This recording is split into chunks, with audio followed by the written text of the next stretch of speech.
ছবি আঁকার মধ্য দিয়ে জীবনে বিভিন্ন পেশায় সাফল্যের সাথে প্রতিষ্ঠিত হওয়া যায়, তেমনি বার্তা দিতে চিত্র প্রতিযোগিতা আয়োজন করল কোচবিহারের মায়া চিত্রম ইনস্টিটিউট। মায়াদেবী অ্যাওয়ার্ড নামাঙ্কিত Assam Bengal state level art প্রতিযোগিতায় আজ ৩১ জন শিল্পী অংশগ্রহণ করেছে। এছাড়াও অনলাইনে ছবি পাঠিয়ে প্রতিযোগিতায় অংশগ্রহণের ব্যবস্থা রয়েছে। প্রতিযোগিতার শেষে থাকছে ৩ দিন ব্যাপী চিত্র প্রদর্শনী। কলকাতার পাশাপাশি আসাম থেকে প্রতিযোগীরা অংশগ্রহণ করেছে এই প্রতিযোগিতায়। আজকে কি প্রোগ্রাম রয়েছে আপনাদের? আজকে আমাদের একটা স্টেট লেভেল এক্সিবিশন হচ্ছে এখানে। এখানে সবাই বসে আঁকছে, ৩১ জন ছাত্র ছবি আঁকছে দুটো গ্রুপে। এটা অনলাইনেও আছে আমাদের, যারা বাইরে থেকে ছবি পাঠাবে। এবং এটা একটা অ্যাওয়ার্ড ডিক্লেয়ার করা আছে, গোল্ড মেডাল, সিলভার মেডাল, ৫,০০০ টাকার সঙ্গে অ্যাওয়ার্ড দেওয়া আছে। আগামীকালকে আমাদের প্রদর্শনীটা উদ্বোধন হবে। এই গ্রাউন্ড ফ্লোর এবং থার্ড ফ্লোরে আমাদের প্রদর্শনী থাকছে। এখানে ৩ দিন প্রদর্শনী চলবে। অনলাইনে যারা আপনার এখানে ছবি পাঠাবেন তারা কীভাবে পাঠাবেন? অনলাইনে আমাদের নেটের মধ্যে মোবাইলে পাঠাচ্ছে আর কি, আমাদের হোয়াটসঅ্যাপ পাঠাচ্ছে। আর লাস্ট ডেট কী রয়েছে? হ্যাঁ, কালকে ১২টার মধ্যে পৌঁছতে হবে। যে আসাম থেকে, কলকাতা থেকে আমাদের ছাত্ররা পাঠাচ্ছে। এটা আমাদের ৪৫ বছর পড়ছে আর কি। 1981 থেকে প্রতিষ্ঠা শুরু হয়েছে। এটা ৪৫ বছর। আমাদের একটা গ্যালারি, এটা রাজ্যপাল উদ্বোধন করেছিল। এইবার আমাদের টাকা পয়সা সবার ছিল, এইবার আমাদের এটা কমপ্লিট করা হয়েছে। এবং আমরা এই গ্যালারিটাকে চাইছি আগামী দিনে যারা ছবি আঁকছে আর কি, তারা এখানে প্রদর্শনী করতে পারবে। এখানে যখন তখন 1 ঘন্টার মধ্যে ছবি টানানো যাবে। এবং যদি কোনো ভালো শিল্পী বা দুস্থ শিল্পী হলটা চায়, আমরা পয়সা নেব না, বিনা পয়সায় লাইট টাইট দিয়ে আমরা প্রদর্শনী করার জন্য সুযোগ দেবো আমরা, যাতে শিল্পীরা উঠে আসতে পারে। প্রথমেই সবচেয়ে আমরা দরজা দেখতে পাচ্ছি যে ছেলেমেয়েরা মোবাইলে আসক্ত, গার্জেনরা বুঝতেই পারছে না তারা কীভাবে মিসগাইড হচ্ছে।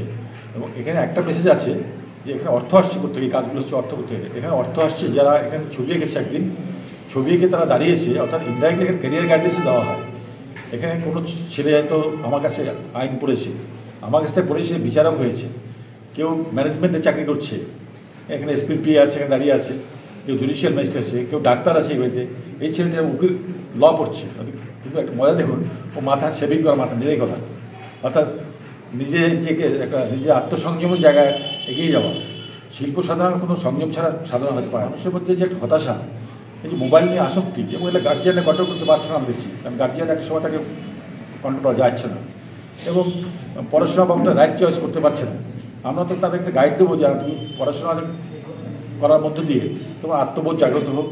মানে ছবি আঁকা মানে সৌন্দর্য আঁকার বোধ যদি মানুষের জাগ্রত হয়, তারা সমাজে অন্তভাবে অপাঙ্ক্ত হবে না।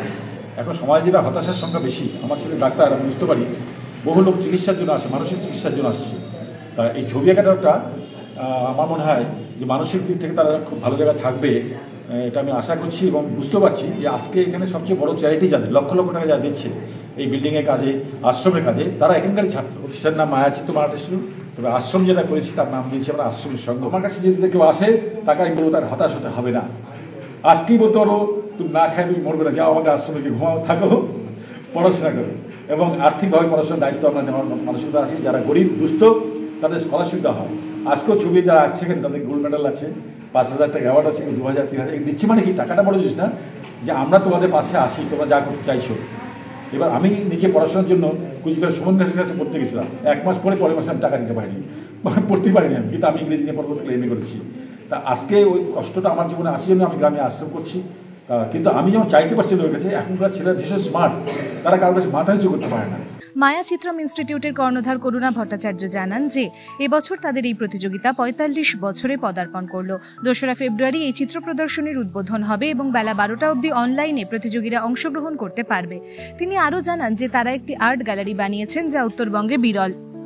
যদি কোনো প্রতিভাবান দুস্থ শিল্পী প্রদর্শনীর জন্য এই গ্যালারি চায়, তবে তাকে বিনামূল্যে এই আর্ট গ্যালারি ব্যবহার করার অনুমতি দেওয়া হবে, যাতে নতুন শিল্পীরা উঠে আসতে পারে। তিনি আরও জানান যে বর্তমান প্রজন্মের মোবাইলের প্রতি আসক্তি বাড়ছে, তাই নবপ্রজন্মকে দিশা দিতে রয়েছে ক্যারিয়ার কাউন্সেলিংয়ের ব্যবস্থা।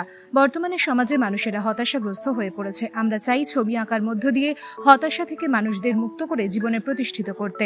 আমাদের এখান থেকে আঁকা শিখে আইন, চিকিৎসা, অধ্যাপনা ইত্যাদি বিভিন্ন পেশায় নিজেদের প্রতিষ্ঠিত করতে পেরেছে, এবং এই সকল সফল ছাত্রছাত্রীদের আর্থিক সহযোগিতায় এই আর্ট গ্যালারি নির্মাণের কাজ সম্পন্ন হয়েছে। এছাড়াও আমরা একটি পাঠাগার নির্মাণ করেছি নবপ্রজন্মকে বইয়ের প্রতি আগ্রহী করে তুলতে। Bureau news, ABN 24x7, Cooch Behar. PRM বেগরাজ 1997 সালে প্রতিষ্ঠিত হয়েছিল। সবচেয়ে সাশ্রয়ী মূল্যের বাড়ি, উচ্চমানের বিলাসবহুল স্থাপনা ও মাইল ফলক তৈরি করে বাণিজ্যিক প্রকল্পগুলির মাধ্যমে আমরা আজীবনের আস্থা অর্জন করেছি এবং এর জন্য বিভিন্ন পুরস্কারও পেয়েছি। আমরা শত শত মানুষের স্বপ্নের আবাসন তৈরি করছি ও অসংখ্য সম্ভাবনাময় সমাজ গড়ে তুলছি। তবে আর প্রতীক্ষা কিসের? আসুন আমরা সকলে মিলে একটি আধুনিক জীবনযাত্রা গড়ে তুলি।